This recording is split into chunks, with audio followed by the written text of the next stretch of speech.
Morning to everybody, or good evening, or a good night to some.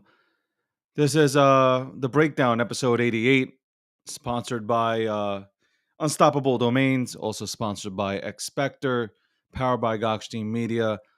And as always, I'm freaking joining this show by myself because Akil is probably still sleeping and uh, and dreaming about having Bernie Sanders rub his head. I don't know which head. But yeah, there's a lot to go ahead and talk about today. Obviously, I guess the news is going to surround Sam and FTX and that debacle that we see playing out, and I'm sure there are other exchanges. Like I said yesterday when I came on Spaces or I did an improv space, there'll be other exchanges.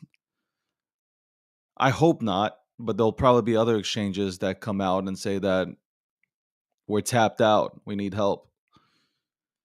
One that I've been sticking on is crypto.com, and I know it's not the popular opinion, but you know what? They've accidentally sent off money twice, large sums of money twice, accidentally fat fingered stuff. So, spent a lot of money on advertising, and I was a big, just to say on crypto.com, I was a big fan of crypto.com. Still want to see them. I don't want to see anything happen. Don't want to see anything happen. But you know, if everybody's going to call out everybody,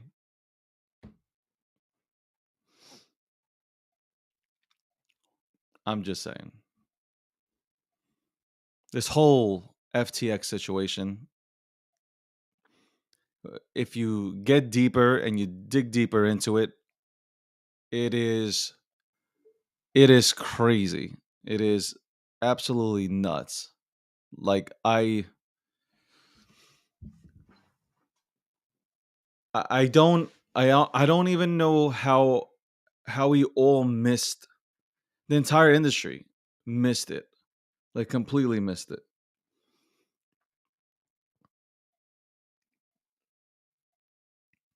The more and more I do my research on this, on FTX, the more I do my research on SBF and Caroline and everybody that's been involved, the more DMs that I get from former employees of FTX stating that,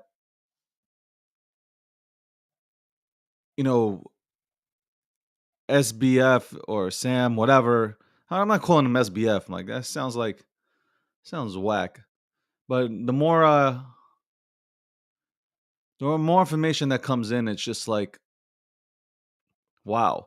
And what pisses me off is that a lot of people, claim to have known this. I've known this. I known this from the jump. I've known this from the start. Then why didn't you come out? Why didn't you come out and tell the people about what was going on? Or you know what? You didn't need to go ahead and open up a Twitter Spaces. You didn't need to go ahead and tweet it if you felt uncomfortable. Why don't you tell somebody? Why don't you tell somebody with a bigger platform that isn't scared to go ahead and run their mouths? Why don't you tell them to go ahead and put it out there? You're just as guilty as they are.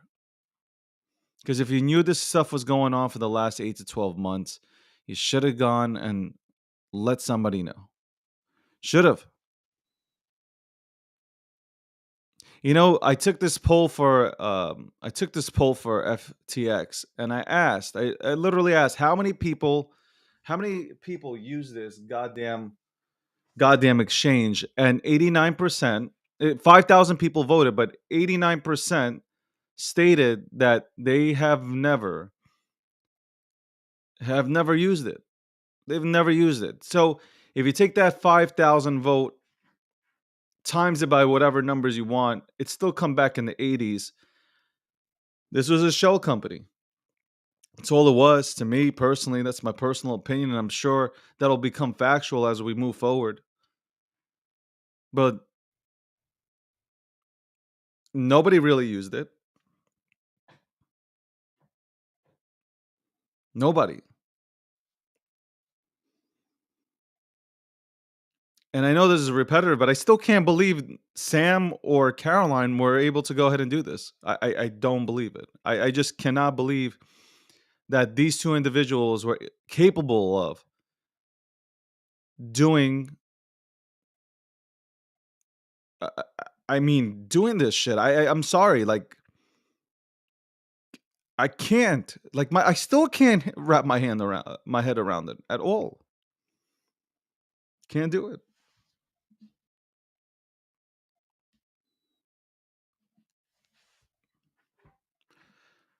One thing I want to say though. By the way, good morning to everybody. I feel like I didn't say good. Well, I did say good morning, but I'll say it again. Good morning to everybody, or good day to everybody, or good night. Both on Twitter Spaces and on YouTube. We also have to. There's so many spaces popping off right now. If you're gonna get people that are relevant or notable to come on to your space, then ask them the questions. Ask them questions. Like, ask them the questions that the public wants to get answers for. So like if you're not gonna ask them the questions, like, it's not interesting. If you're gonna be fangirling, you're gonna be a groupie, feigning like you're at a Michael Jackson concert and you're watching Michael Jackson, throw his gloves at you. I mean, like, it's not interesting. I don't need a reminder of how many people are in the room either. I'm not taking shots. I'm just saying do better. You got CZ up there. Ask CZ the hard questions. He's a leader. And you know what? I'll say this: I respect CZ for doing an AMA today. I respect him for going out there. But you know what, CZ? At the same token, you don't like mainstream media, but you go on to Bloomberg. You go on to these channels that all they want to do is go ahead and destroy our space. And they're having. You notice, like I've said this months ago. You notice how mainstream media goes ahead and starts reporting on this entire industry when shit goes wrong, but they won't report on it when shit's going right. They won't talk about the tech because they don't know anything about the tech, but they will bring on Bitcoiners and Bitcoin only people to go ahead and discuss the situation. And these Bitcoin only people go on there and say, oh, Bitcoin is so perfect and everything else is horrible. Can't complain about mainstream media if you go ahead and support them more than you support the channels on here. That's right. I've said it. Yo, Justin Sun, this dude is not available, by the way, until quarter one of 2023. So anybody who wants to get an answer from Justin Sun, he will not provide you one because he is booked.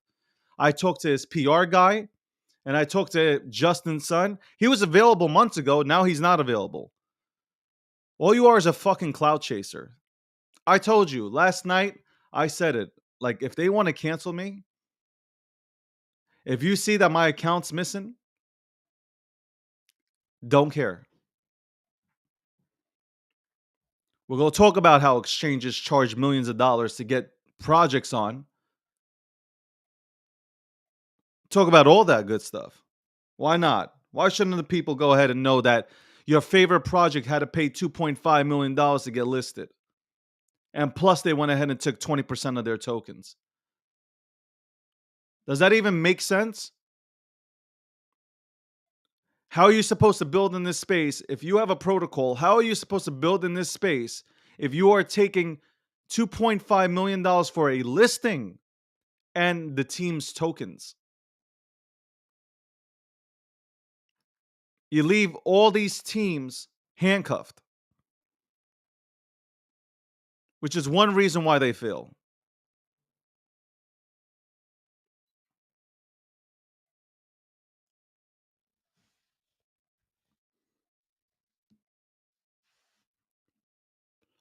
Some of them call it a listing fee, and some of them call it a marketing fee. I call it a bullshit fee. I see a keel's ready, so I'll bring a keel on.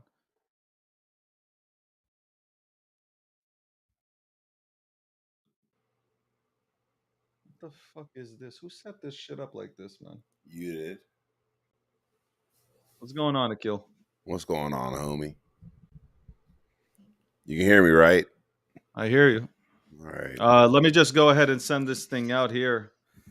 But we're going to talk about all these things. Yeah, you need to. We'll talk about market making as well. We're going to talk about it all. Why not? Why not? Why can't we talk about it? We go offend somebody? We already did that. You already offended people, so. If And I as they offended say, you, good. fuck your feelings. That's what I hear. I'm just right now. Give me just 2 seconds. I'm gonna just post up. Everybody wants me to post up the YouTube links. I'm doing that right now. Go ahead, post those links.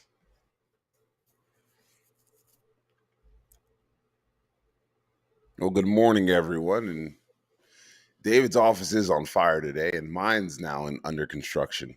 Somebody likes to pretend like we got all the money in the world to build new offices all the time, but during a bear market, you got to do something, right? So why not remodel? Shut Get up. fresh, so fresh and so clean. Ain't nobody dope as me. I'm just so fresh, so fresh and so clean. Can you not sing in the morning? Because it's fucking horrific. We're already, I love singing though. What's wrong? I like to be happy. Cause I'm happy, clap along if you think like a. we're losing viewers, bro. Oh, are we? Well, all right then. Sorry No, about I'm that. just kidding. Listen, I just don't. Oh my god! Somebody said you sound like a wounded water buffalo. Okay, so that was funny, actually. Now my office isn't done yet, but I was like, you know what? I'm gonna sit in my office today. I'm gonna get it done. It should be done by this week, but I'm gonna sit in here. I'm gonna have a chat because I am disappointed in a lot of things. I really am disappointed with a lot of things, Akil. A lot of the shit that's going on Twitter. Where you know we're there's a lot of people chasing clout. There are a lot of people chasing clout, and they are chasing clout at the expense of our industry. So that's not cool. Like the sensationalism. I felt like saying like this is sensationalism. Okay, people are just literally clout chasing, and like you're destroying our industry. When you Maybe put about out, you have to understand when you put stuff out there. When you start saying, oh, I got an update, and I got this update, and we're getting an update that Sam is currently getting a haircut in the Bahamas. I mean, like, do better. Do Jamie, better. they don't have to do better. They're not held to any standards. No, but Unlike most like, of our if industry. no, but because you have. So here's my thing. Okay. I don't care who I offend anymore because I can care less at this point. You have a big room. There's and you're saying that you have juicy details about Binance. I'm gonna give you an example. There's a room, a space is being held, and there was juicy details about Binance. And we will go ahead and tell you about these juicy details about Binance once we hit 15,000 people. So hold on. Until we hit 15,000 people, we can't hear about what you have on Binance?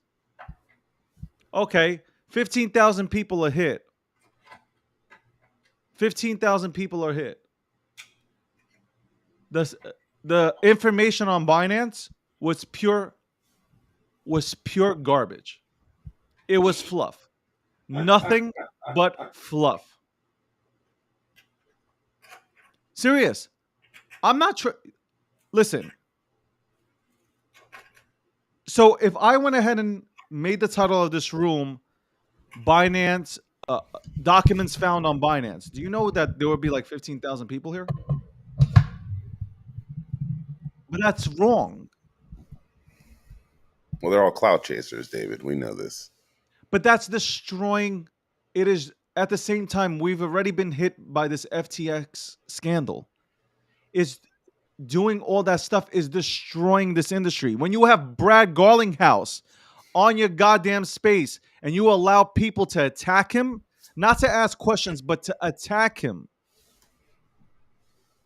a man who is leading a leader in this industry, regardless of what you think of him, he is a leader in this industry, and you have people attack him, you are wrong. When you have CZ up there and you don't ask him questions that need to be asked, you are wrong. When you have Elon Musk that comes onto your show and you guys are fanboying, instead of asking him the questions that need to be asked, like Elon, there's messages out there stating that you thought Sam was a fraud when you spoke to him. Why are we talking about that? Why are we talking about fucking Dogecoin to the moon? I get excited I get excited about Dogecoin to the moon as well. I think it's funny. I think it's funny. It lifts everybody's spirits up, right? That's Mm-hmm. why I like engaging in that. But when you don't ask the questions that need to be asked, it's useless. You have people that you can go ahead and talk to about certain subjects, and you're not doing it. It does nothing. Mm-hmm. Nothing. So if it's all for the likes and retweets, by all means, you're doing great. If it's for engagement, you're doing phenomenal. Congratulations. But if it's for actually reporting real shit, you're doing a horrible and horrific job. I want to know about, I want to know everything about FTX. I want to connect the dots. That's what I'm doing. I want to talk about that. I want to talk about why it was the second largest exchange, but nobody used it. I want to talk about the $74 million spent on property in the Bahamas. And to me, this wasn't just kids splurging. It's bigger than that. These are the things I want to go ahead and speak about. I said these are the things. I just sounded Jamaican. These are the things. That's what we should be talking about. Justin's son don't got time for me, by the way. He had time for me. He always had time to go ahead and come onto the show all of a sudden because I want to ask him, hey, how's that FTX deal that you were working on? That you came on and you started promoting on social media. How's that going? How's that going? Oh, how's it going?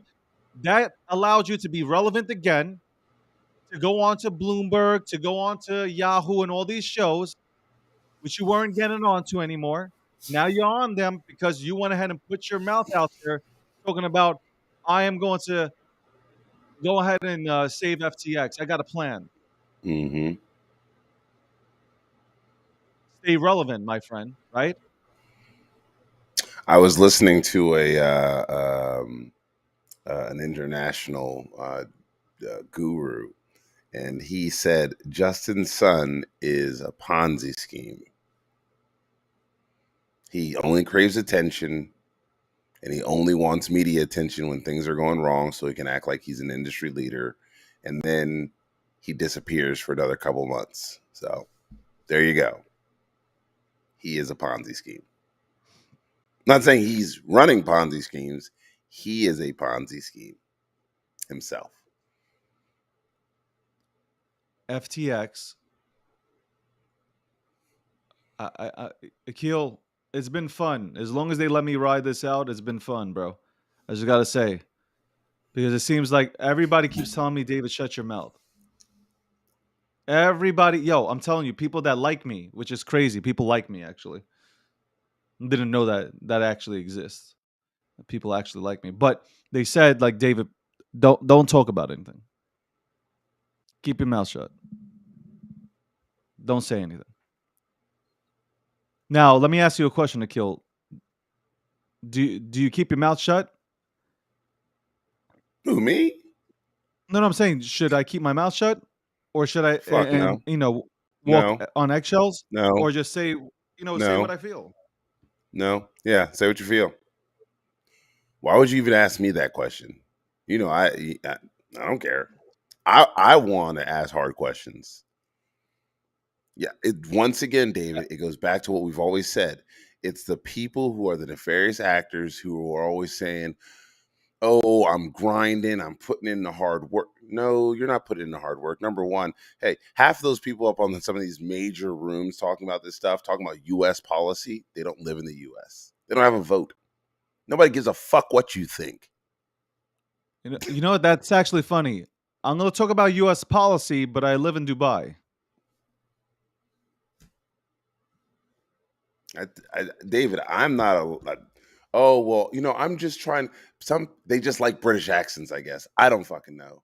But people will listen to someone that has never worked in US international relations, no one that has done international policy. These are the things that you have to realize, that if you don't understand the system in which you're trying to operate in, I mean, because I think BitBoy's the one who really called this out, right? He is saying, I got the evidence. I got the evidence. And then he had those people over on another podcast that, oh, you don't know what you're talking about, BitBoy. Oh no, fuck it. The guys from Bankless, right? These Bankless guys, the rich white kids that fucking act like they know how to fix poverty. Clearly, they know how to add to it. That's what they did, because they're friends with Sam. They were backed by FTX, and that's what they do. They added to poverty in this world. They put more people in trouble into financial institutions. They brought in these banking regulators. They are bringing the system in which they rallied around to get away from, and they just made it worse. Yeah, it's the rich kid. Once again, it's the rich kid that you think you want to be like. You want to be like the rich kid who talks that mess of, financial freedom. No, they're just Ponzi schemes. They're trying to take your money. And the worst part is they did it and they knew what they were doing.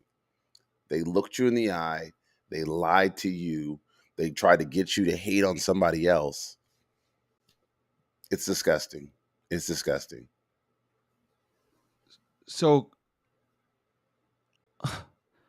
right now, a narrative I see being played out every single time I've talked for the last 2 to 3 days about how I really feel. People are saying, "Oh, you're being paid off by somebody. Oh, you just want to see things go down." So the narrative is when you speak out and you speak truth, they start to go ahead and twist the narrative to make you look bad. So let me ask you this question. Crypto.com, before we go back to FTX and Sam, Okay. right? Hmm. Crypto.com, Yeah. $10 million was sent to a woman, accidentally sent to a woman.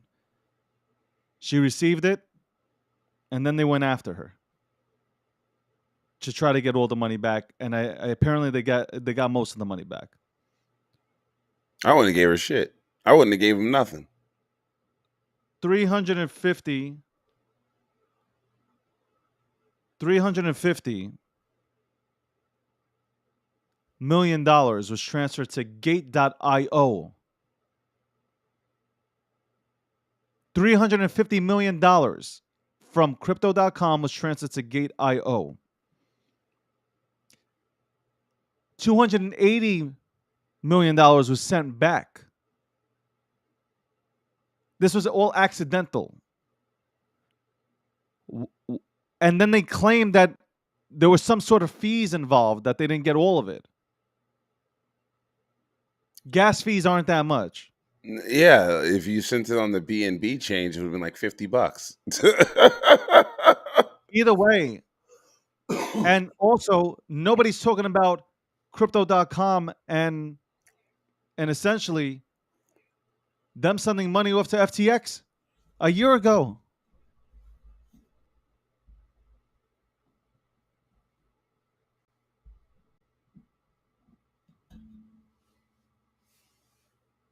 The top tier chain. I'm telling you, it doesn't smell right. It doesn't smell right. You know what's fascinating in Mario's room? Okay, I'm gonna spit his name out because I don't give a fuck. I'm talking about him, so I'm gonna let him know I am. And I DM'd him saying like, first of all, you got me on your website. I don't know why I'm on his website at all. I'm not Are you endorsing anything. are you on his team? Are you on his No, team? I'm not on his team. I'm not His team of endorsing anything. researchers? His team of Zero. researchers, David? Remember, you got Negative. the team of researchers. Okay, so like I'm not affiliated. Nothing. I ended up on the website because somebody sent me a thing saying, "Yo, Dave, you're on the website." I'm like, why? Number two, don't invite me to your room. Don't invite me to your room, and don't let me up. So I can bring in my audience for them to listen to you. No, absolutely not. I'm not there to be TMZ. At least TMZ reports stuff that's accurate. If you want to give them anything, I'm not gonna be there. Hmm. If I'm gonna put out information, I want at least. I said this last night. I want at least for it to be close to 80% good. I'm not doing the whole 10. I'm not. I'm not putting out a tweet that's gonna say, "Yo, this is what I'm hearing," and then a subtweet to it saying, "I can't confirm it."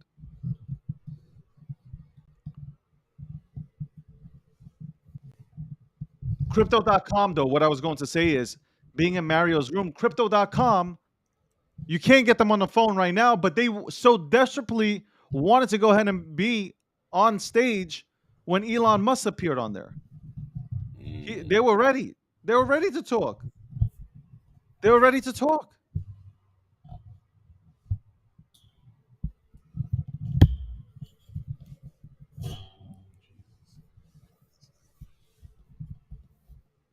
Now they're not talking. Everybody's got a lot to say when there's nothing.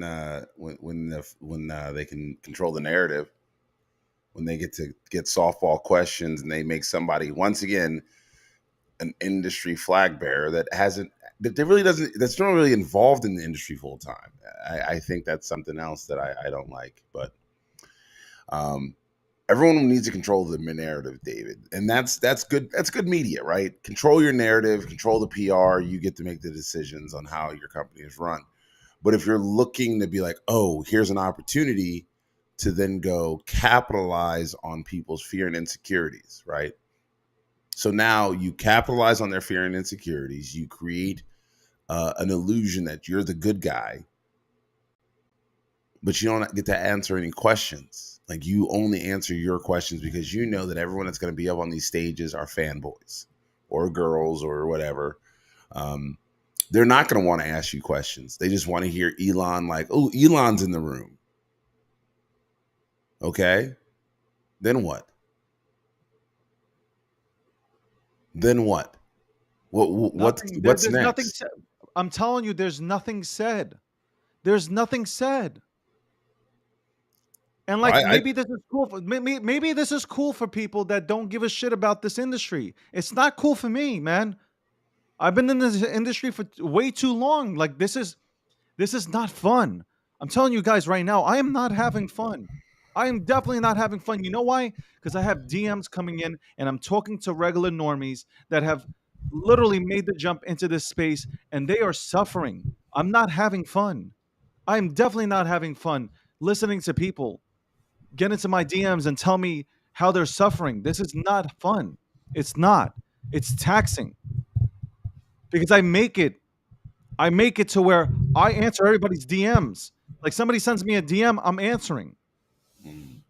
And I'm trying to help people to like calm themselves down, look at everything from a rational standpoint. I don't want anybody taking their lives. A lot of people, some people left their money on FTX. Again, I'm shocked that anybody was even on FTX, but some people left it on FTX. They lost all their money. I feel bad for those folks. I really feel bad for those individuals. But we're making a TV show out of this. If you, I'm gonna repeat this one last time. If you have any of these thought leaders in our space up on your space, ask them questions. Period. Don't be sensational. Stop doing these fucking soap operas. Stop being CNN or fucking any other channel.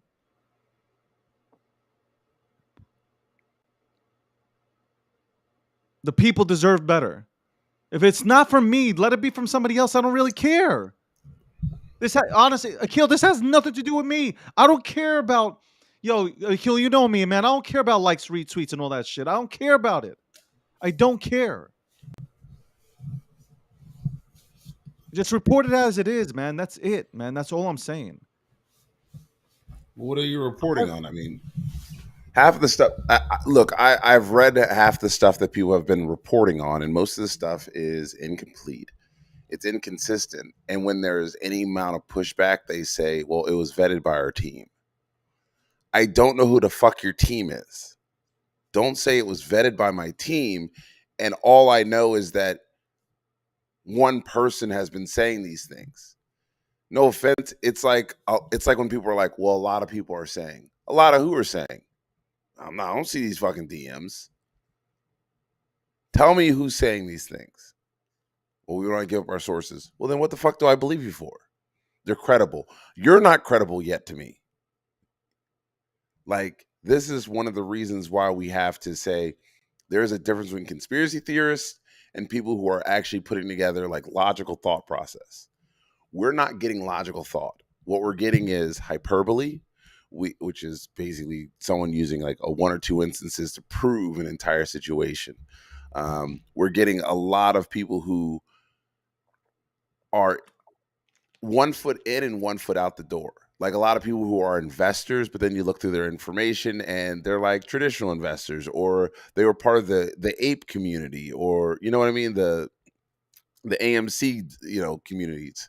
Like you're like, well, what is this? The AMC apes? Like, okay, so are you into crypto? No. Oh, so are you learning about it? No. Do you care about it? No. So then why are you? Oh, you're here because you want to bring a different message. It's almost like I hate to say this, David. It's almost like a Black Lives Matter protest. You got a bunch of us out there that are really protesting because we want equality and justice, and then you got some dickheads that want to go over and just steal some shit. We all get burned together. So stop having dickheads in your group. Start actually getting real information put out. And when I say real information, I mean, look, source it. Talk about who it is. And then when you get somebody who is notable, who can answer a real question on a stage, you ask them a question that will produce information from them. You can be respectful about it, but you can push hard. I mean, you can push, because if you are not pushing, then what are you doing? You're fanboying. You're stroking each other off, and you're giving hand jobs across the board. What? Can I ask you this question? Why has anybody? Nobody's gone up. So, like, I was listening to CZ's AMA today, right? Yeah. And you have people that it's AMA is like, ask me anything, right? All right. Why did not one person go up there and ask, hey CZ, appreciate you doing proof of reserves, but are you also going to do proof of liability / liabilities? Well, Not one person. Well, Not one person. No, but I'm just saying, no, but not one person asked the goddamn question.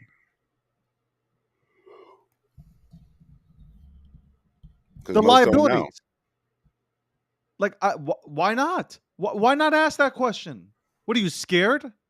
Because, David, most of them aren't thinking about that. They're thinking about, how can I get my 10 minutes with CZ so that I can then say, I interviewed CZ. You know what? Gokhshtein Media, I don't know who's running that account. Well, he said he has no debt and etc. Yeah, you know what? All these guys said that they have no debt, no nothing. Sam said he can go ahead and cover everything. And what happened? Now, I don't want to compare FTX and Binance. All I'm saying is I don't trust anybody. Zero. Sam I wanted to don't give care. away all of his money, and he had a $39 million apartment. Sam out here driving a Nissan Sentra or a Toyota Corolla. Meanwhile, like Akil said, $39 million penthouse. I knew something was suspect, like I said, man. You're You like a either have Corolla. one luxury car, you got to have a luxury car, even if you don't drive it. You just have to have like a custom made car at $16 billion net worth. You have to have something. Like, you Yeah. have to. You've got something that at least makes you. I think there's always that thing that you wanted as a kid that everybody gets. Like that's what happens. I remember a friend of mine, she said, when her father, the first thing her father did when they finally were able to get money because they came out of poverty because he made it big in another industry. Is said like my dad went out and got like this town car that he always wanted. That was what he just wanted it. He just was like everybody in our neighborhood had one of these if you were somebody. So Sam, you went out and got a Nissan.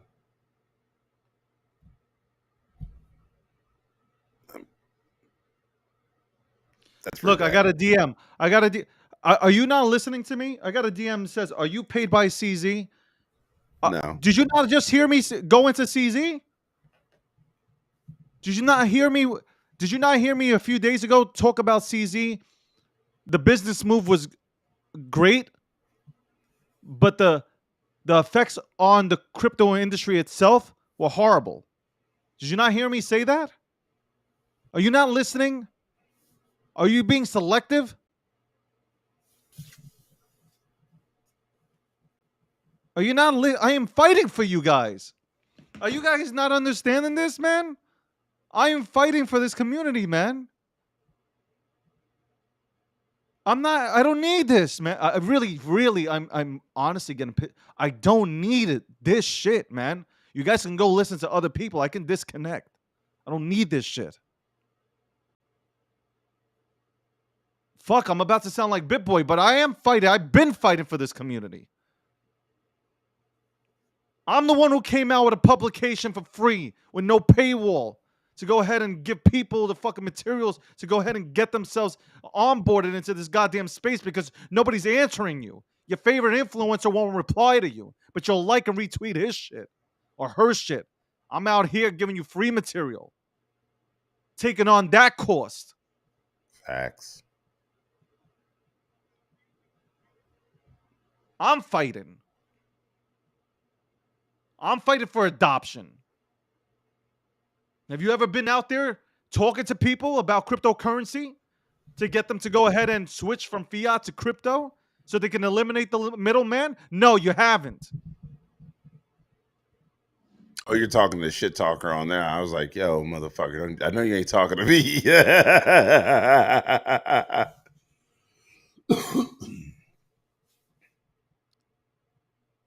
I'm out here. I'm out here. Face, doxed, everything. I ain't hiding behind the avatar. Or in another country where they can't get you. I ain't in Dubai right now, okay? I'm fucking United States of America. That's where I am. You know where I'm at. Pull up. You know what the word is, David. Pull the fuck up. Any day, any time. I ain't worried. Hey, fucking, do you understand how much you have to go through? Do you understand what I have to go through on a daily basis, man? Like, I am here paid by, they can't pay me enough, man. They could offer me $10 billion. I would go ahead and show them this. Two middle fingers in the air, like I just don't, like I swear I was about to go just like I just don't care, bro. Yeah, well, I'm gonna be honest, David. They could hand me $2 billion and I just disappear. Fuck them. They would never see me again. 10 billion, I'm out. I am out. No offense, everybody. I want you all to know I love you all, but for $10 billion, you'll never fucking see or hear from me again. Most likely because I died in an alcohol-induced coma. But that's not the point. FTX was bigger, and we will see that it's bigger than we don't know everything yet. But once everybody starts to connect the dots, you do Ukraine donations to Biden. Once you all start connecting the dots, it ain't no conspiracy theory. I'm tell you right Well, now, there is no conspiracy theory with FTX. it wasn't just Biden, but okay. I just want to make You that know, clear. listen, I know how you feel about the Democratic Party. All I'm It's not about saying the is party. It's not about the party. It's that everybody's hands were involved. yeah, Okay, everybody had a handout. Listen, over at this point, I've calculated and I've tracked down about $40 million given to political candidates. Now, Sam gave 25 million to one party, one candidate. The rest of his team then allocated funds to other candidates in the other party. That's why I keep saying, like, this is not, it's not what you think it is. It is a very coordinated, a very calculated, and very, listen, we need, and I need you all to do this. Call the White House. I'm telling you now, call the White House. We're saying it here on the breakdown. You at home need to call the White House. They have a switchboard. I'll get you the number here in a minute. But you need to call the White House and you need demand answers. Because guess what? If a million people call the White House demanding answers, the White House has a policy that they will respond. Yeah, that's why I kept telling folks, you get a million people, there's a groundswell. They're gonna respond. They have to respond to you. Because guess what? They know this is getting at critical mass. So you need to call the White House switchboard and demand that they answer why SBF has not been charged with a crime and why the White House has remained silent, knowing that this gentleman, that individual, was trying to detrimentally harm you at home. That they was trying to take away your ability to be in this industry. He was taking away your rights and they ignored it. Ask them why. Because to be honest with you, I really don't give a fuck what their answer is. I just know that it happened. They're doing it, and they're going to continue to do it until you demand better. So, call your local officials, call your state, call your senators, call your congressional members. They're going to be heading back to work soon for their what is called the lame duck session, and require them to answer the question why. it's funny. So the sensational reporting, right? Mhm. You had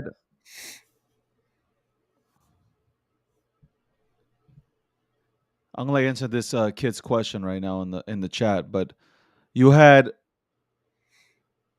you had two people, Nick and Pio, who flew down to the Bahamas to go ahead and give you an exclusive report that was reported by Cointelegraph an hour before they reported it. Clout chasing. So that's what I'm getting at. Like, our industry doesn't need clout chasing right now. Our industry needs answers and healing and how to move forward. That's what our industry really needs. Not this. Not this shit that's going on. When you guys go ahead and rip on, listen, you guys want to rip on Bit Boy for shit that's happened in the past. I haven't dug deep into it, nor do I care about it. You know what I care about? He was one of the first people to stand up, get destroyed for stating that Sam is evil. And then it all came out, and people were like, oh,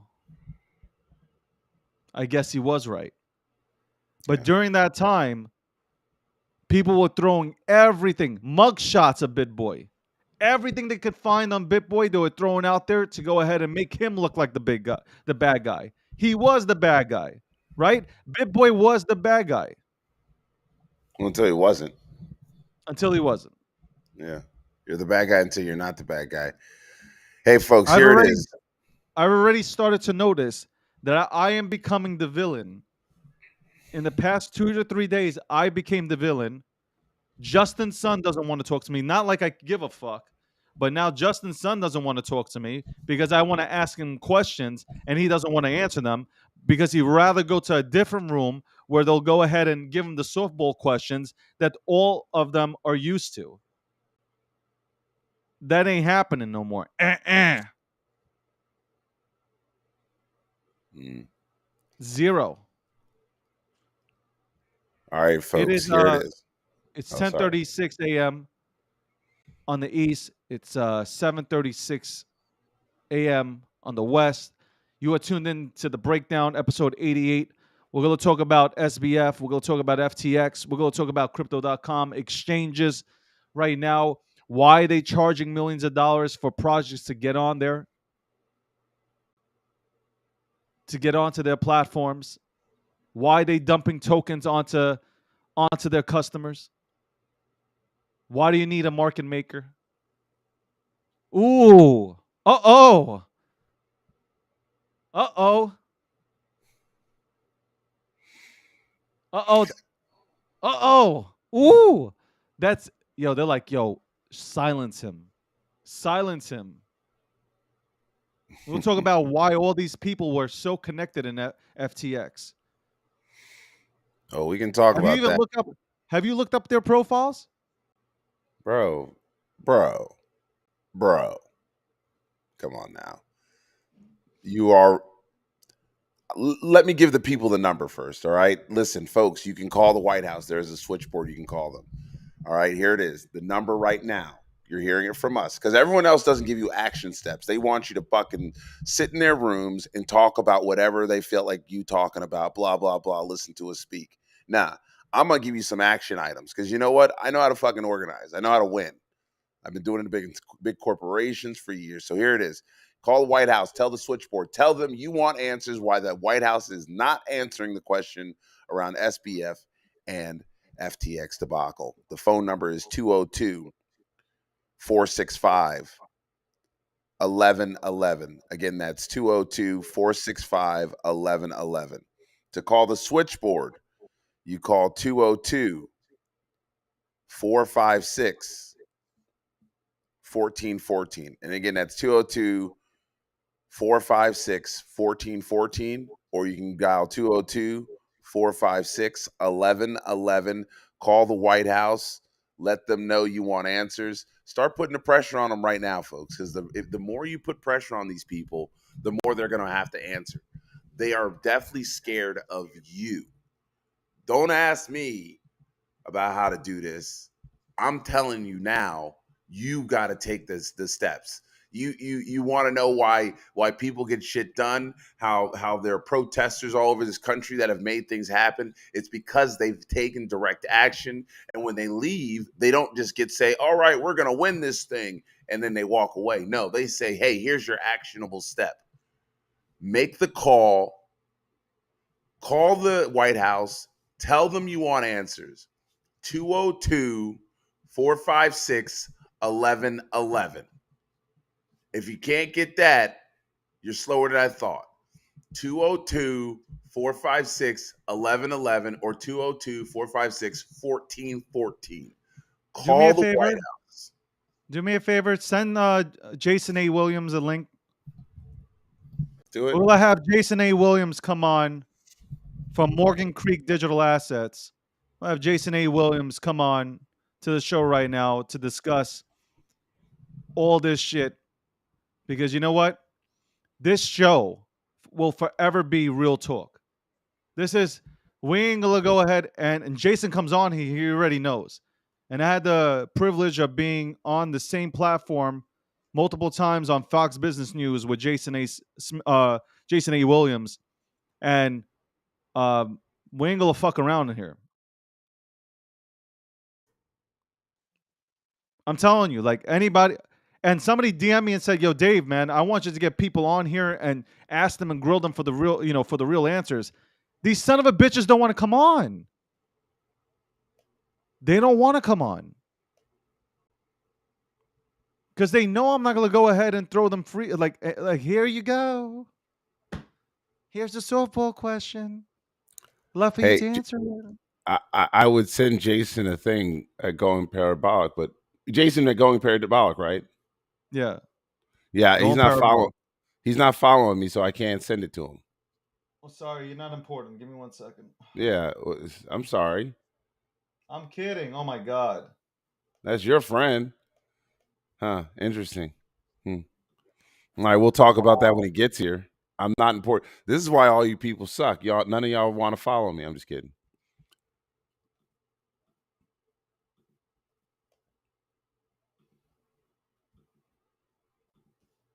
Joe Biden's son. We'll talk about that. Well, I don't want to talk about that, but okay.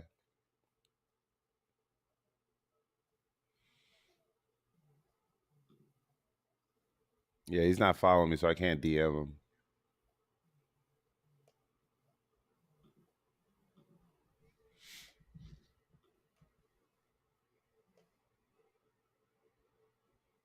Okay, I sent Jason the link. All right, guys, you tuned in. Let me put it out there. We need to put it. Can you do me a favor? Can you put it out there?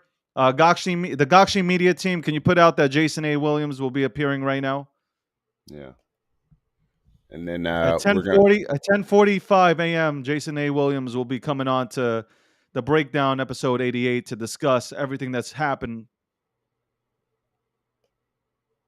To me, he's a real leader in this fucking space, and I'm glad to be fucking friends with him, man. He's a good Yeah. dude, man.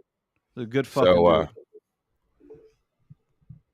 You ain't gonna fucking hold back like you fucking bitches on here. who you? Oh, you're talking about people in your DMs. I ain't talking about you. You know, if I want to fucking talk about you, I'll talk about you. I'm gonna All talk right, about guys, you too. listen.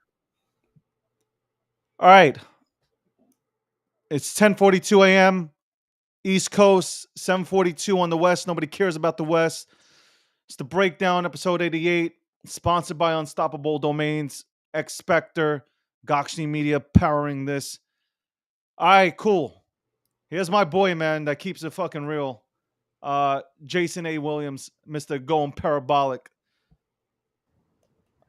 What's going on, Jay?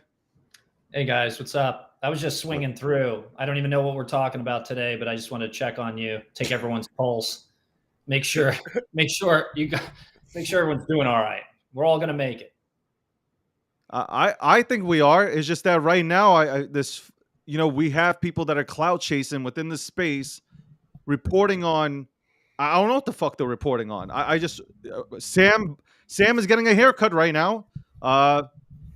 Unconfirmed reports though, but he's getting a haircut right now in the Bahamas, and I don't give a fuck because I want to talk about how it became the number 2 exchange in this space based on what? I ran a poll, Jason. I ran a poll yesterday. How many people used FTX? Just based on 5,000 people voting on it, because it was only for 24 hours, 89% stated that I've never used the fucking platform. So how did they become this big? $74 million in assets in terms of properties bought, donating here, there, the connections to the SEC. I mean, like, what is happening? I know I'm not into conspiracies, but this ain't like it's. You know when shit is obvious and you're like, oh no, it's too obvious, so like this can't be real. To me, it like it's right there. It's right there. It's super obvious. Like, and all the people that said that they know this, Jason. Here's my biggest problem. All the people that said that they knew about this months ago. Well, where were you? Where were you months ago not going ahead and talking about it?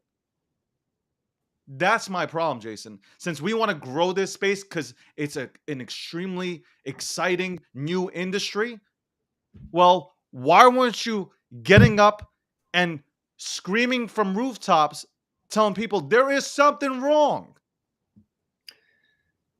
You've said a lot just now, and I think there are multiple problems, and why we can't get the signal through all the noise. One side of crypto, Bitcoin, etc., is saying everything's a scam, right? So it's hard to discern if you're on both sides of this equation. You're a Bitcoin holder, an investor, but you're also investing in technology, new systems, infrastructure, etc. And you sometimes make good decisions that don't turn out right or as you expected. That doesn't mean that you're a bad actor or you're a scammer or something like that. You're just trying to innovate. Gosh, I've had in my 20-year career lots of bad ideas. But when you zoom back and you look at the good ideas I've had, they've outpaced the bad ones, right? And I've been fortunate to have been able to pull that off. Some people haven't. So I think that's one problem we face in this space. It's like you've got a group of people that are very loud and they're pointing at everything. Christmas is a scam. Flowers are a scam. Art is a scam. Expensive cars is a scam. Jason is a scammer. David's a scam. Well, everything is a scam. I get that. Banks are a scam. Jamie Dimon's a scammer. Jim Cramer is like a functional retard. Like everybody's dumber. He said retard, like the musical but note. Everybody is dumb, and the one screaming is smart. Okay, how do you make or take action off of that? That's a really tough situation. Now, that's one side of the equation. The other thing that I have been facing is this circular piggy bank. And that's essentially what we were facing with Sam Bankman-Fried, FTX, and Alameda Research, right? They were just some guys and girls who were doing an arb trade on the price of Bitcoin across multiple exchanges around the world. And they made a lot of money doing that. And they got a reputation of being good at that, right? But Sam couldn't raise money. And so he had to create like this circular piggy bank, right? Yeah. He's got a trading firm, and then he's got an exchange, and he's like front running the plebs and the people who are, trying to take their hard-earned money, put it in as a depositor and trade. He's on the other side of that, and he's destroying you. You don't even know what's happening. And then he's got a good shtick. He comes off as like a hoodie wearing guy with a backpack full of all of his clothes that drives a 1996 Toyota Corolla. Okay, put that into perspective right now.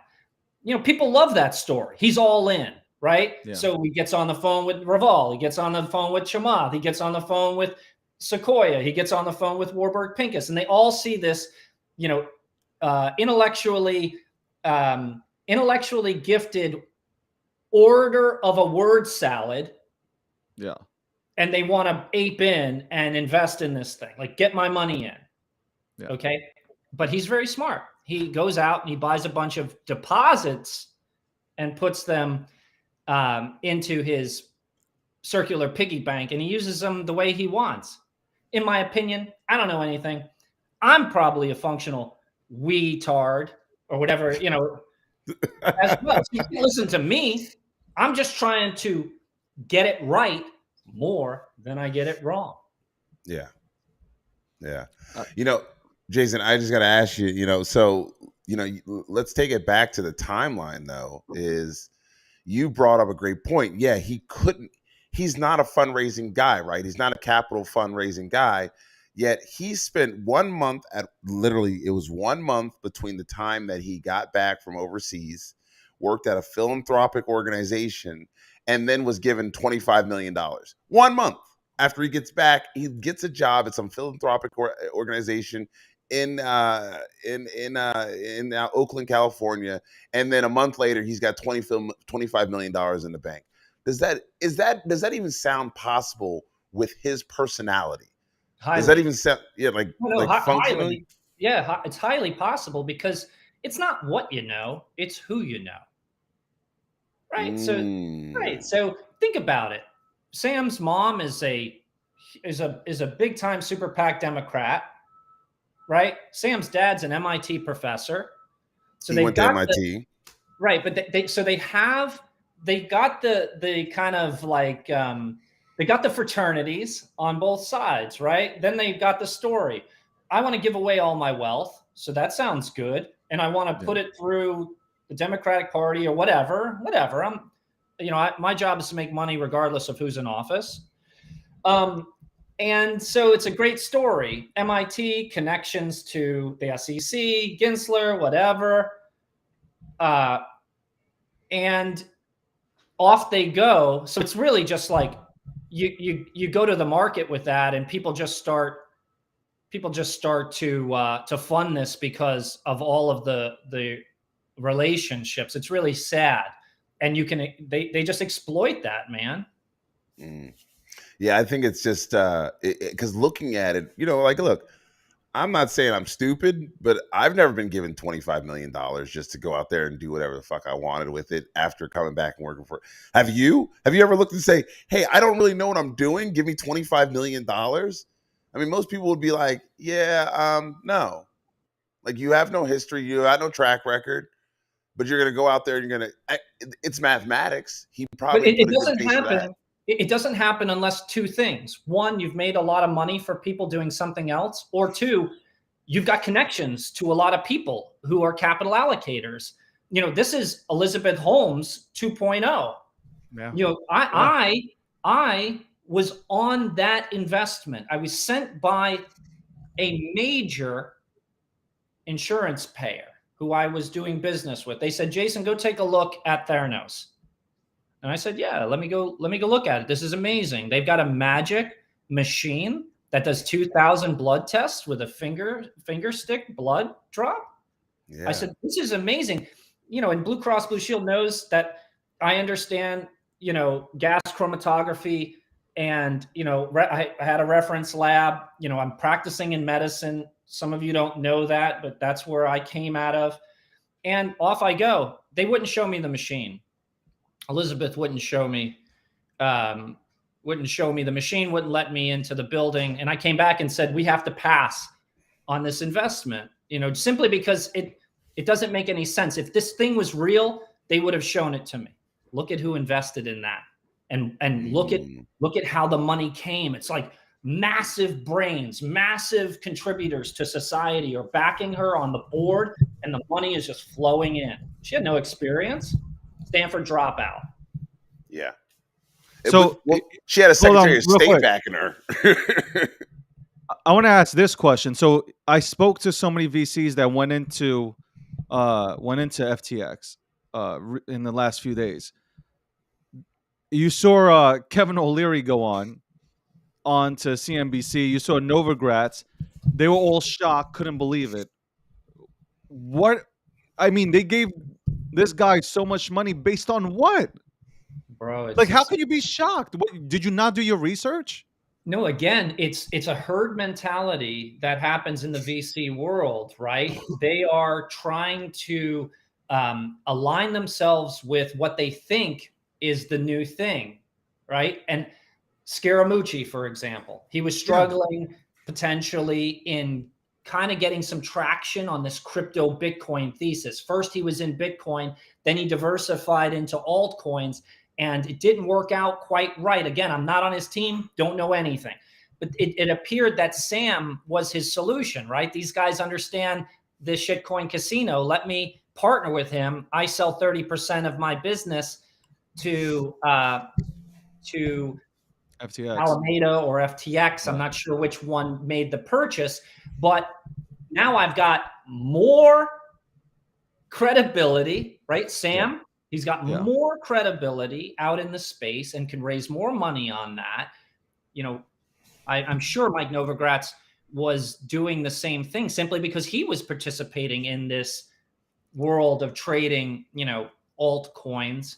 But so many, I've done so many calls with fund managers who have assets that got locked up in FTX, It's shocking to me, and they were major losses. Anywhere from 50 to 90% of their treasuries lost. So these guys, like I say all the time to people, you've heard the expression, dying on a hill.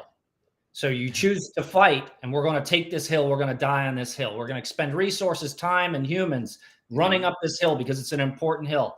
Well, my friends, people that I invested in that were managing their treasuries, died on no hill. They just woke up and lost everything that they had cobbled together because they didn't manage counterparty risk. I'll stop rambling. What about Elon coming out saying, I didn't trust SBF. I thought he was broke because of the text messages that were leaked via Slack or whatever. They leaked them out there. Elon responded like a day or two ago saying, well, yeah, I just didn't think he had money on him.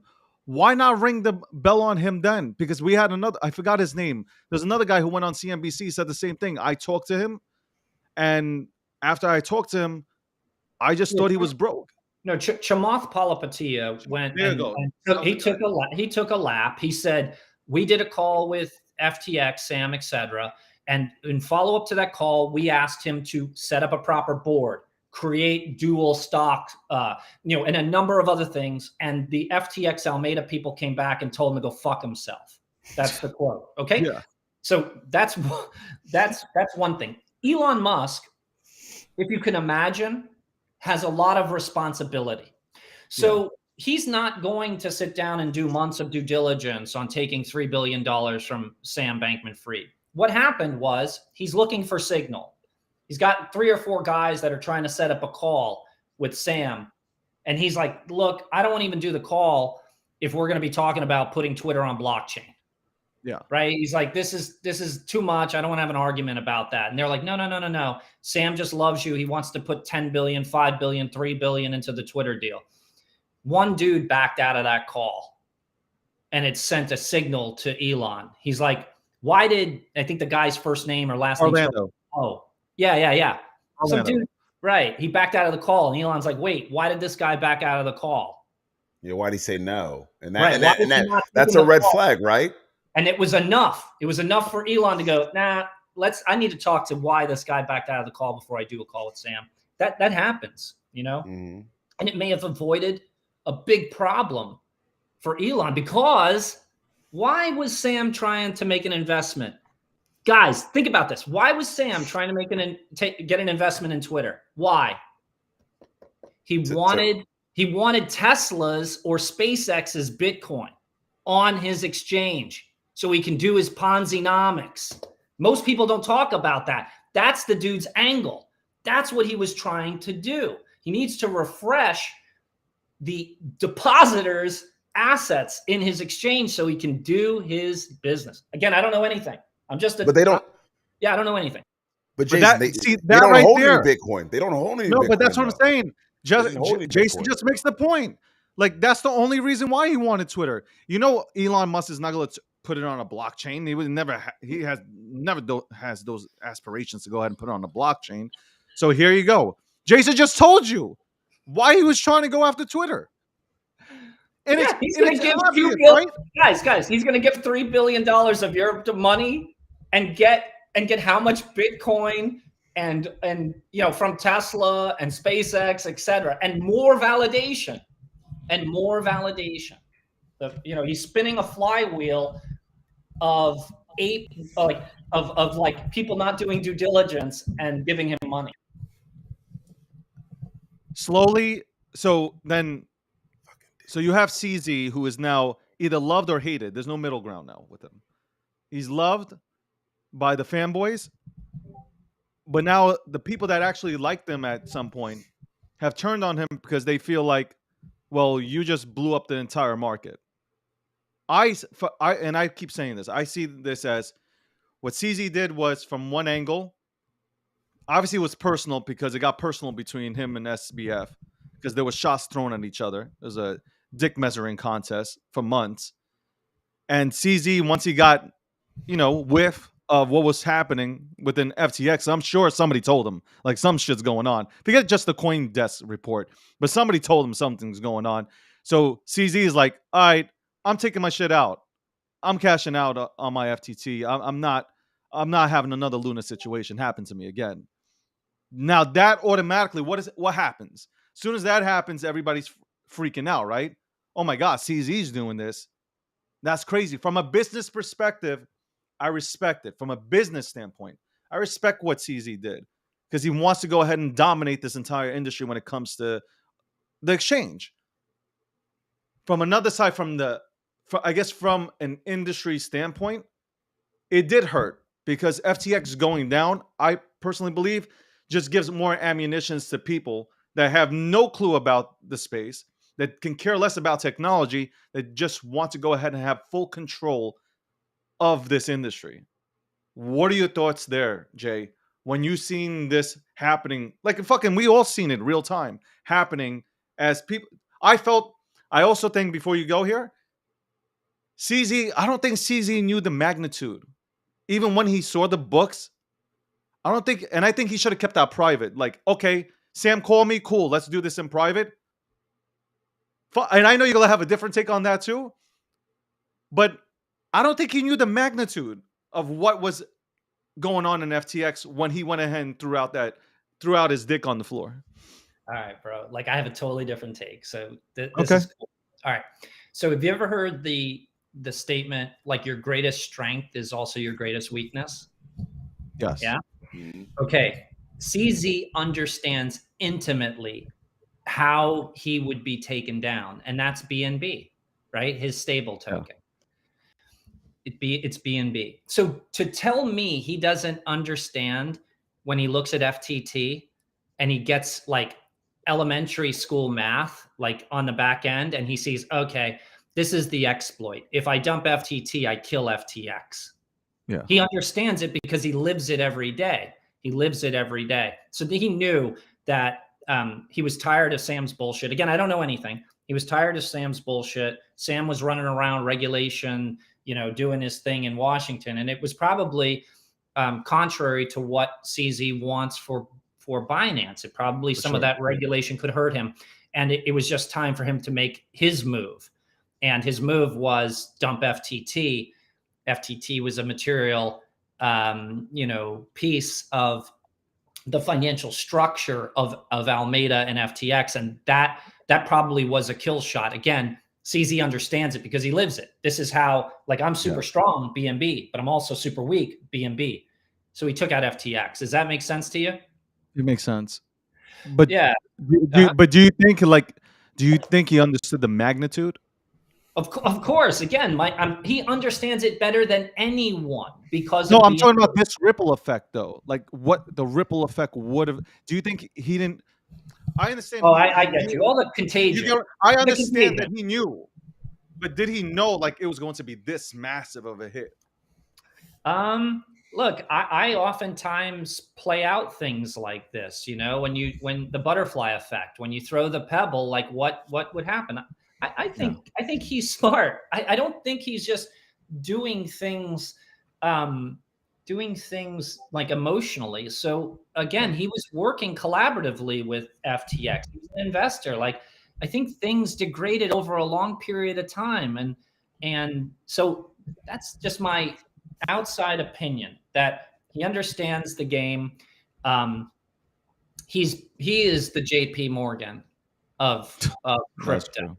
He is not Sam. He is. He wakes up today and says, I'm going to put an organization in place to stop back different organizations that are struggling in crypto. He is now the central bank of crypto. I don't know. Is that good?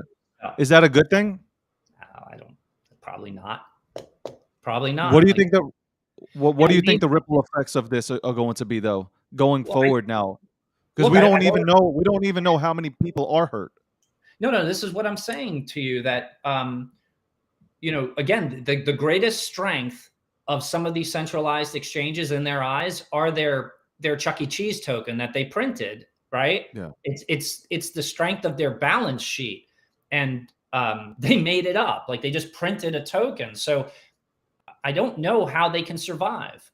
I don't know how they can survive. I think that is what really dismantles a lot of these centralized exchanges. CeFi, done. Exchanges with a shit token in trouble, probably. You know, it's concerning. I don't think it's good.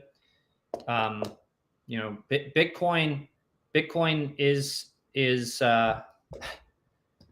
it keeps doing what it does. I know, you know, I'm not a Bitcoin maximalist.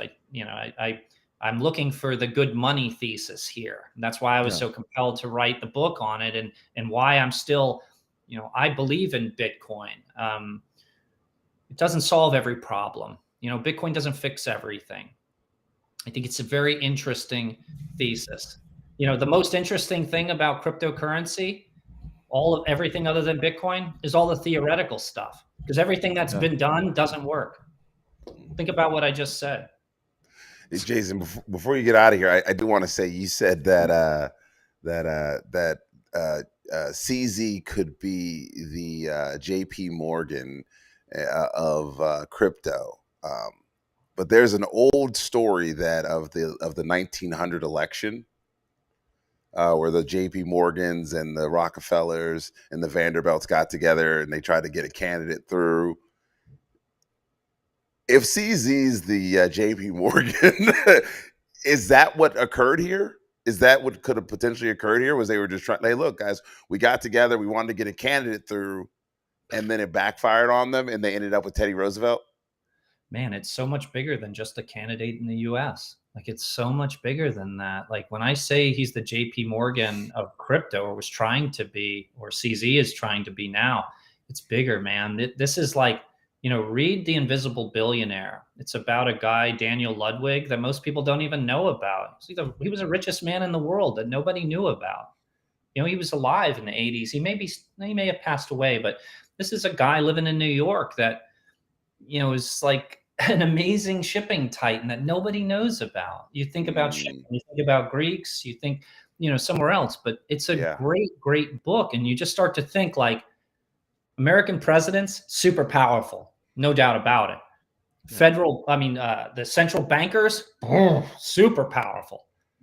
Oil, power. Oh, huge, right? Hey, no, I'm saying oil, power, shipping, wheat. Yeah.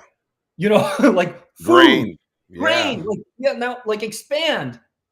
Are those guys more powerful than the president of the United States? Because I think they call him and they say, "Shut the fuck up." And the one thing is I actually know they do that, and they do tell them to shut the fuck up. I you know, like I said, when you take on big corporations, you realize how they can get to people like that, and it's not hard. Hey, you know, when a medical manufacturer wants to get to the president, they can get to the president. Eli literally does not wait in line. And now we're seeing that crypto's not waiting in line, but who's gonna lead the charge to tell these fuckers stop? Because we're missing that, Jason. I'll be honest. Me and Dave have been talking about it. We're missing leadership that says we fundamentally understand these things. I mean, I felt bad for BitBoy that he didn't know that his government was so corrupt. I really did. I felt bad for him because this is corruption. I'm like, wow, man, you didn't know this? I thought he would have. Yeah. Where do we get our leaders from? Yeah, it's so much bigger. It's so much bigger than this. It's like, again, until people like us, and I'm not saying we're the solution, until people like us get into that room, you know, into that room where the real decisions are made with the shipping magnates, the oil folks, you know, the food suppliers, all of that stuff. The people who make the real decisions in medicine, the people who define science, like, you know, that's what I'm talking about. Like the people that are at the Yale Club that finally get tired of, you know, of some bullshit, and they look across the room and they take a hit of their cigar and they say to the regulator, now you're going to stop that on Monday morning, right? And you're going to make this statement, right? And they take another pull of their brandy and another hit of their cigar. And the guy goes, yeah, yes, sir. You know, these powerful people. yes, sir, that's what I'm going to do on Monday. And they say, good boy. The most powerful men in the world wear Levi's and Nikes. You'll never know who the fuck They they wear are. jorts. They wear Jordans now.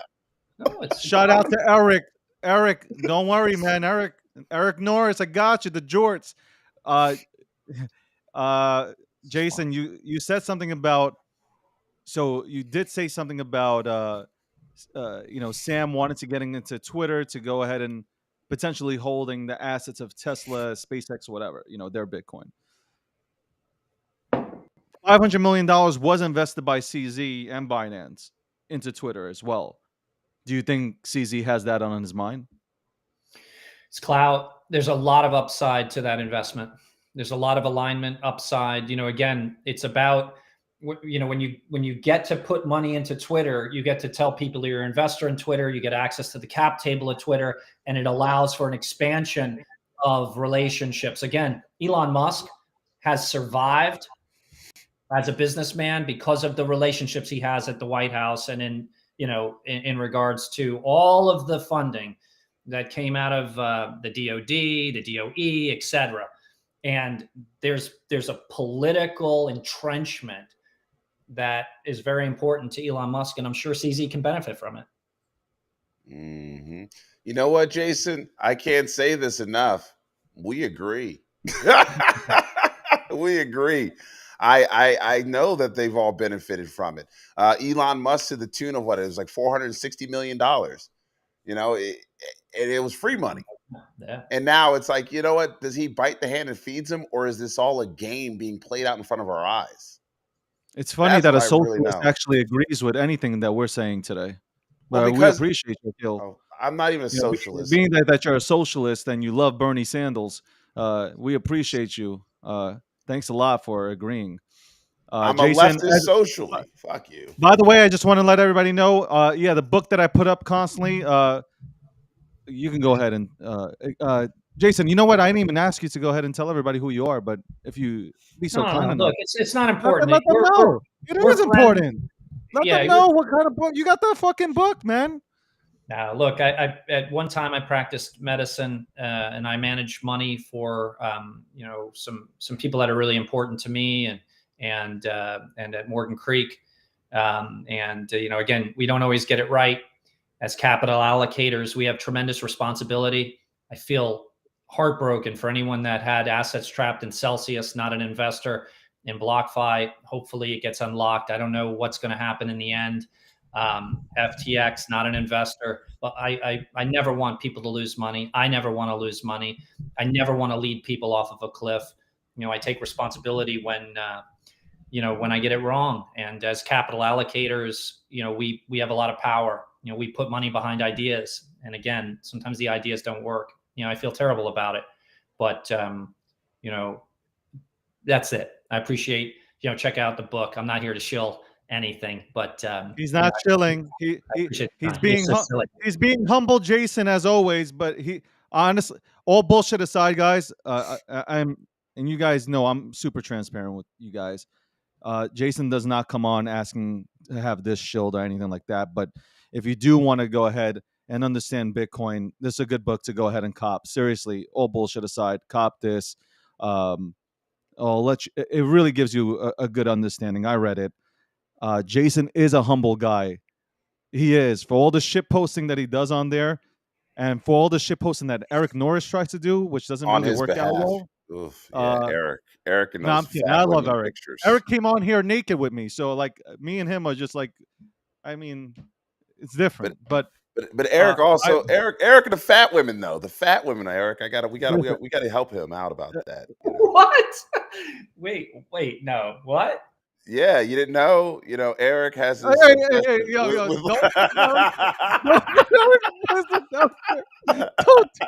Don't do it. Are you fucking kidding me? Oh my god, you're fucking crazy. Anyway, Jason, as always, I appreciate being on the same shows as you. So We've been on TV hopefully, together. hopefully they bring us back onto Fox and they actually want to talk about this industry besides Bitcoin. So that'd be great. Yeah. Right, Charles Payne? Yeah, right, Charles. No, look, man. This is a scary time. You gotta and I hope you're talking about self custody and stuff like that Yeah. because again, dying on no hill is not fun. Losing all of your money just sitting on an exchange is no fun. And the fact that I may have backed some companies that have trapped people's funds is no fun. It doesn't feel good. It really bothers me. But anyway, I hope you spend some time talking about self You know, custody. when people I've been preaching about it, like get your shit off of exchanges. That's not a bank. It's not a bank. It's an exchange. Okay, get it off. We had Gox, we had Cryptopia, we had all these exchanges that just went out. Guys, get off. Get a ledger. I'm actually working with Ledger right now to get ledgers out to people, discounted, working together with them. Get yourself a cold wallet, even for the time being, put it into a hot wallet. Get it off. Get it off. That's it. That's all. The whole thing. Listen, you're an investor, man. Jason, you're an investor. If shit happens, man, how many companies fail? I talk about this all the time on the show. A lot of companies fail in the centralized world. A lot of small businesses go out of business. That's it. Like they don't have the right branding, marketing, whatever it is. They tap out of money. They're done. Same thing happens. There's no difference in the decentralized world. A lot of people in this world don't even understand business. So all this, when you came on here saying scammer this, scammer that, honestly, that word is so, I hate that word is thrown around the way it is in this space, man, by uneducated people that have never fucking ran anything in their lives, period. So Yeah, and then like when you dedicate your life to build an infrastructure, like I built healthcare infrastructure.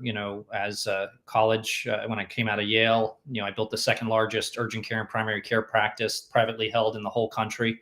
Then I built the world's first waste to energy cryptocurrency mine, and I deployed $100+ million into the space. So buying Bitcoin and backing infrastructure in the space, and then when I go wake up and look on Twitter, I'm just a scammer shitcoiner. And sometimes I get angry, but I have to remember that there's a lot of mentally ill people and a lot of like people who are just full of hate and also people who've lost money that are on Twitter. And, I have to not react. I need to do a better job of that. And I'm trying to. So it's not always going to fisticuffs. I respect that, Jason. Thank you for coming on today. Appreciate you very much. Seriously, 100% appreciate you. And hopefully we get you on next time, man.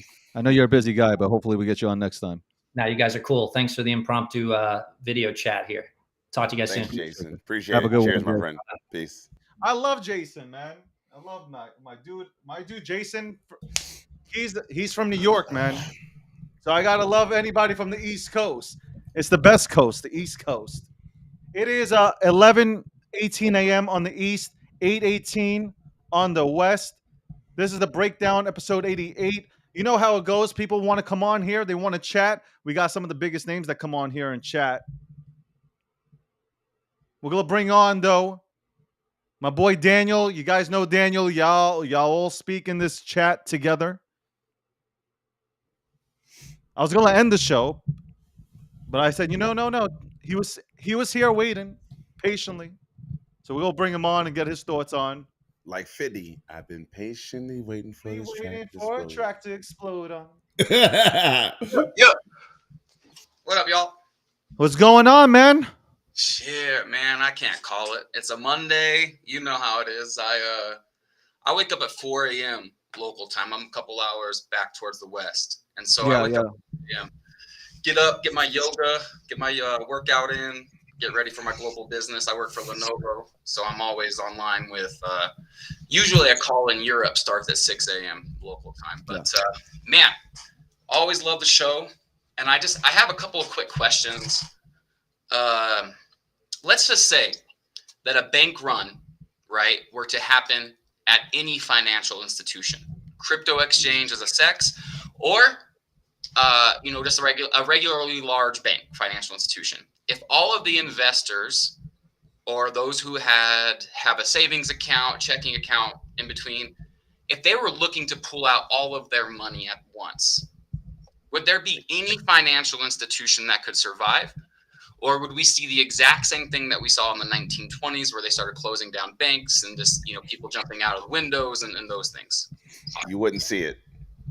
the banks would stop you from being able to gain access to your funds within the first 10 minutes. Right. Because remember, in order to withdraw all your funds out of most banking accounts over $10,000, Right. there needs to be an approver for that to happen. So they'd have to call like the branch manager, and the branch manager has to call the SVP, and then the SVP then has to say, okay, you can release the funds. Right. Or the controller. So yeah, it wouldn't happen. But if it did, you would see the same thing of the 1926 crash. But right. Yeah, this happens every 100 years though. Like Right. this redistribution of wealth and how we're doing it, we know this happens every 100 years, and every 100 years, the ruling party tries to maintain that rule by saying, "Okay, we're going to control it now." Right. So yeah.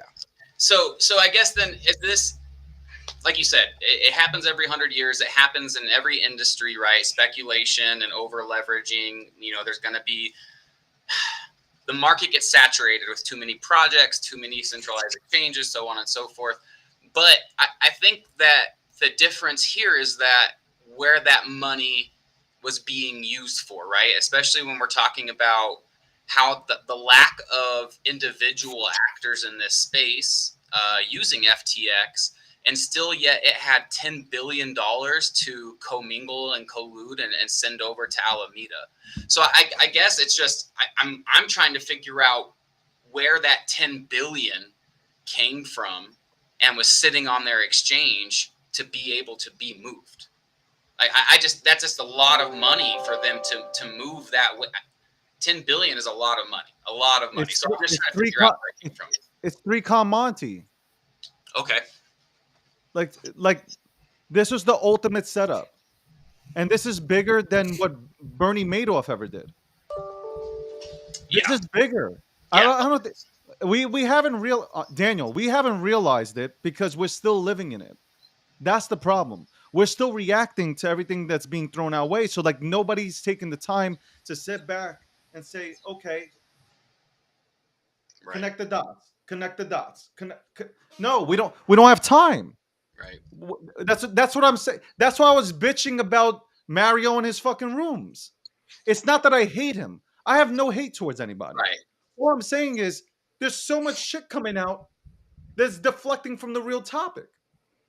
Like when you get people on that are notable names, let's talk about what's in front of us right now. Let's not go to all these other theories. We're not there. We haven't. It's like playing Super Mario, okay, back in the day, and you Pun all of a intended. sudden you jump into the final round. Right. Like no, we haven't even gone through the first one. Right. So let's talk about it. Why are we? What's happening? Stop using the cheat code. Is that what you're saying, David? Stop with the cheat codes. Because people want it to be. We want the sensational shit to happen. Right. Like we want sensational shit. We want this is the fucked up part about social media, right?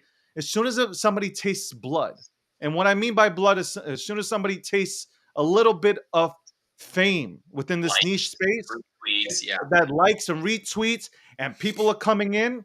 Oh boy, it's like, okay, so what can I do to go ahead and continue to put kerosene on the fire? Yeah. Okay, it's like, yo, I want that fire to be bigger and bigger. No. Sometimes you got to stop and say, yo, I care about the people. Yeah. If I'm really doing this, if I'm being honest about all this, and I care about this community, and I care about where it needs to go, and I want to be a part of that, I want to be a leader within this space, then you got to stop and say, yo, hold up. Right. Hold up. I got to stop this. And even if it means that people will leave the room, even if it means that people will leave my spaces because it's not sensational enough, they'll be back. They'll be back because I'm doing things the right way. Right. Right. That's what we need to do because right now this is super serious. Yeah. Like Jason came on. Jason, I don't know if Jason is very humble, but Jason is he's the co-founder of fucking Morgan Creek Digital Assets. I don't know if you guys want to Google that up. That's it's not a little firm. Okay. Yeah. This man is telling you like, yo, like we have rocky times ahead of us because I even said this. I don't know the ripple effects. No pun. But the ripple effects of this, who knows? Nobody knows. I don't know how many of these projects that we're all invested into that had any dealings with FTX Right. and the sister company. We don't know. Nobody knows. Again, I had a few employees from FTX, ex-employees, contact me. Not ones that actually, and these are the ones I vet them myself, kind of, and like they're not the ones that actually hate FTX or they're like disgruntled employees. No. They're like, this is me. I really worked there. Right. And when I went through all this shit, Sam kept everything confidential. The employees didn't know. Right. They didn't know this shit was happening. They thought all the numbers were real. Speak that. Oh, no. Hold on. 10 employees knew that shit wasn't real. The orgy. Hold on. Okay. Yeah. There's 10 that knew that shit wasn't real. Besides the sex tape that's probably going to come out. Okay. Oh, I don't want to see that mess. It's going to look like a bunch of walruses just flopping around on each other. Yikes. I'm good. I am good. Hey, so Morgan Creek also just wanted to say they currently are managing $2 billion or more in discretionary and indiscretionary funds. So they are definitely he's very well founded in his knowledge. That book that he referenced, The Invisible Billionaire, I read that as well. Super cool stuff. I honestly there's I wrote the name of that book down. I wanna check it out actually. That seems dope. He seemed very knowledgeable. The one thing you were saying though, and on his topic here that I agree with too, man, is that with Mario in particular, I'm not trying to call him out because I don't know him as a person, but I do know the behavior. And speaking about his behavior I literally jumped into his room for about 30 minutes of his total last 72 fucking hours. And when I did, he was saying somebody came up on stage and said something fucking off the wall about him of SBF. And he's like, "Oh, can you verify this?" And the guy's like, kind of. I have it from a very reliable source." And then he goes ahead and he tweets it. He's like, "Well, I'm going to tweet it and then can verify it later." And it's just, that's that shit, right? Sensationalism, yellow journalism. I mean, this is the same shit as you get from the Inquirer. And it's Correct. like, people don't see that yet. They don't have that visual representation of what they're tying to, but you do have actors in this space or podcasts and shows that are going to take their time. I do. I recommend folks to listen to your show, you and Nikhil now, as well as Jess on Crypto and Coffee. I think that both shows there are very open if they are having a personal opinion about something compared to a straight fact. This individual, I feel like it causes the focus and attention to not be on doing your own research, to not be on figuring things out by yourself and then having conversations. It's, hey, come tell me what you've learned in hearsay by, something that would never be allowed in any court of law and any reputable news station broadcast. But why don't you just come here? And I think Twitter has so much great first news responding. It's always the first place you see live breaking shit, but also 90% of it seems to be as fake as these bots that all my likes come from on Twitter, So I'm trying to figure out, how do we, aside from just continuing to play the good guy and say, hey, I'm not going to get into that shit, I'm not going to go on and support that, although there's 23,000 other people who will. I don't really know what the future is, how we make ourselves, or how we help to go to a better outcome, I guess. Honestly, there's a home for everybody who loves Jerry Springer. You're never going to get people who are a fan of Jerry Springer to go ahead and stop watching. Right. Some people love that shit. I personally, especially with the space that's super young, I want to come into a room regardless of who's hosting it, and I just want somebody to lead the conversation. No, don't put out things that might not be real just because it might go ahead and give some attention to this. We have to do a better job. I'm not even mentioning the shit that's been sent to me about him, because that's on him. Right. I don't even want to mention that. Yeah. All I'm saying is, you know what? do a better job. If you're going to get these people on stage, ask them the questions that people are looking to get answered. Stop with this. I'm going, hey, how's it going? So how did you get in? No. Nobody cares about that. Nobody cares about when somebody got into the industry. Nobody cares how many people are in the room. I don't. I Yeah. don't. Let's talk about what's at hand. And right now, let's talk about FTX. Let's dig deep into it and understand what the hell was going on in there. Okay. Why are so many people linked to it? So we can get the answers, so we can move forward as a community together. Right. Because that sensationalism is not going to do anything to go ahead and make us level up this space. We have enough people trying to come after us in this space to shut it down. This is the last thing that we need, is to What do go you ahead and throw more kerosene on the fire. What can I ask you and Akil? I know that I've been in conversations with you all the last few weeks as before this came out and post it.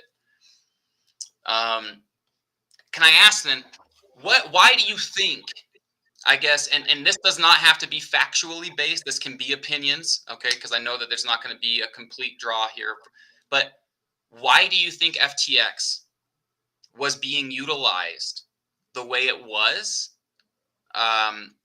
By businesses and other like VCs, of course, but not by the individuals in the space as much as the big businesses and corporations. Why do you think Because that? I don't believe it was ever set up to be an exchange. That I don't believe FTX was ever set up to be an exchange. Okay. And that's real talk. I mean, people might think, oh, he's crazy. No, I believe it was set up to do other things. And it was just acting as if it was an exchange in this, because you can't find people. Most people say that they never used it. Right. I hear more people say they invested into FTX than actually used FTX. Right. That's the difference. Like, everybody invested into all these VCs, they invested, everybody invest. I don't ever hear, well, I actually traded on it, or I actually did this on it. Right. Like, when people say, hey, when I ask people, what do you trade on? They're like, Binance. Yep. You know, or KuCoin. Nobody says, "Oh, I'm running and racing to trade on FTX." So that thing to me, and obviously we'll continue the entire week and discuss FTX, and obviously Sam, Caroline, and the other 8 people that were having orgies with each. I don't know. We'll discuss that. But right now, I have it all written down for myself, man. I know, in my heart, I know where and what this was all about. Obviously, my eyes are open now, and I don't feel like I'm throwing out any conspiracy theories either on it. And I think all of us can sit back and say, yo, like this, yeah, there's no conspiracy around this. There's too many things linked up. You know what I'm talking about? There's too many things that are linked up. Yeah. The dots connect, that you can't say it's a conspiracy. You just cannot. There's no conspiracy around it. There is zero. So normally when you have that, it's like, remember that game 6 Degrees of Kevin Bacon? Yeah. There's none of that shit here. There's like, it's like, hey, your next door neighbor committed a crime, but your hands were on the murder weapon. Like, that's all that happened here. It's like, oh my God, Sam, how did you do this? But you're like, hey, you're holding the gun. Right. Like, that's what Gary Gensler's doing. It's like, Sam did these terrible things and we're gonna get him. And he's sitting there with the gun in his goddamn hand. Yeah, he was the one writing the bills with him. You know, like that's the thing where it's like, to me, I don't want to give it because I understand that the Democratic Party was heavily, but I also understand that both parties were helped by shit like this. This is at that level. No one's getting billions of dollars from one actor and not getting it from the other side is getting it too. So to me, I just feel like he's been a big enough problem, and he figured out a way to transfer those funds either with with permission from government actors, because to me the USFG knew about this well before BitBoy did. I have a very hard time thinking that the SEC had zero fucking idea that a dude moved $10 billion fucking dollars to a different company. I mean, I just. Oh no! Remember, he backdoored it. He backdoored it. Well, So that door was so the people in the company, so the controller wouldn't have even known this. Like nobody knew except for the people who were looking at the account directly. right. Like so, everything was supposed to go through. Like there's supposed to be somebody that monitors this for the company, going, "Hey, don't send that money." Right. But Okay. they literally created a trap door where, Yeah. hey, now they can't see it. They've admitted to doing this, which is criminal. Yes, 100%. Because it is literally how you can launder money. That's how you do it. Yeah. That's how you do it. That's how you do it. So, like, I don't understand. Like, people are like, oh, this is very complex. No, it's not that complex. The fucker sat up a back door. It was like the Trojan horse. He's like, oh, there's nothing that can. Boom. They come out. Money moves through there. They fuck up their own shit. And now money's getting sent all over the world to random wallets. Yeah, and that's the other part is that there's now being used to short other positions in the crypto market, and that's how I kind of feel is that this contagion, it's much larger than we even see yet, right? Like every time I blink, it gets fucking bigger, and I'm trying to. I don't keep my money on exchanges. Obviously, I buy shit, and I have a few different wallets, right? But I do like my Trust wallet. I do, and now that they have a browser extension that they put in there a few months back, it's a lot easier to operate in the NFT space with the Trust wallet as well. No shilling, of course, but I honestly I don't know enough people who keep any of their crypto on exchanges. I really don't know people who do that. And I don't think that I guess that's the hardest part for me to kind of come to grips is that there's 10 billion lost here. There was a billions lost at Celsius. There's billions lost here. And it's just who's been keeping billions of dollars of money on centralized exchanges? That doesn't compute to me. So Neither. Yeah. I don't know. I don't know who the fuck would do that. It doesn't make any sense to me that somebody has kept $15 billion, $20 billion on centralized exchanges. I don't think people typically keep that much money in one bank account, let alone. Well, the exchanges keep it there. The exchanges are going to keep it there. They're going to have to show their books. They're going to have to see how much Bitcoin they're holding. They're moving money around. Look, here's what it was. It's a very complicated way of money laundering, and it just got really complicated. And there's no way to prove or disprove that this is yours or anyone else's otherwise. But we can come close. We can come close with blockchain. That's the difference. When everything's public, when everything's made out in public, we can go ahead and come close. And what we're gonna do is here, we're gonna leave the room open. Not this. Obviously, we're gonna sign off of YouTube. We're gonna leave the room open. We're not trying to pull any. We ain't trying to pull a stunt like everybody else. Okay, but we'll leave the room open so we can all talk about obviously this current situation, and get everybody up there and get their opinions, and that's about it, man. I'm honestly, I gotta say, I'm tired because I've been doing so much research that I'm tired because you're trying so hard to just pinpoint it, and it's tiring because then something new comes out, and again, that's what's happening right now. And again, the ripple effects. I don't know how long this is going to go on. Hopefully it stops though, and hopefully our industry can move forward. I appreciate you, Daniel, for coming on. Always welcome to come back on, as always, with everybody. Love you guys. Obviously, I want to give a shout out to everybody in this room that you guys come support us every day. We continue to grow. We appreciate you guys supporting Gokhshtein Media, G Media. We're here. We're built to go ahead and actually, put out accurate news. We don't want to be first. We just want to put out news that's accurate. Shout out to Akil. Shout out to myself for being so beautiful. Shout out to Jason Williams for coming on today. Again, anybody here on YouTube, we're going to keep the spaces open today, and let's go ahead and talk that talk. Let's figure it all out. And on that note, as always, I pass it off to this guy Akil Patterson, who looks whiter than me. And you can go ahead and close it off for us on YouTube. Well, thank you very much, David, and everybody at home that is watching in the day. Thank you for joining us here on The Breakdown. Join us back tomorrow. I'll be here today through Wednesday. Thursday, I won't be here. I'm hitting the road. I'm heading down to LA once again for DCon 2023 with the Omi and VV teams. Going to be getting some interviews and conversations down there. So when I hit that road, remember, LA, I love you, so treat me like a king. And everyone at home, hey, happiness takes work. So guess what? We're going to get to work. Have a great day and an even better tomorrow.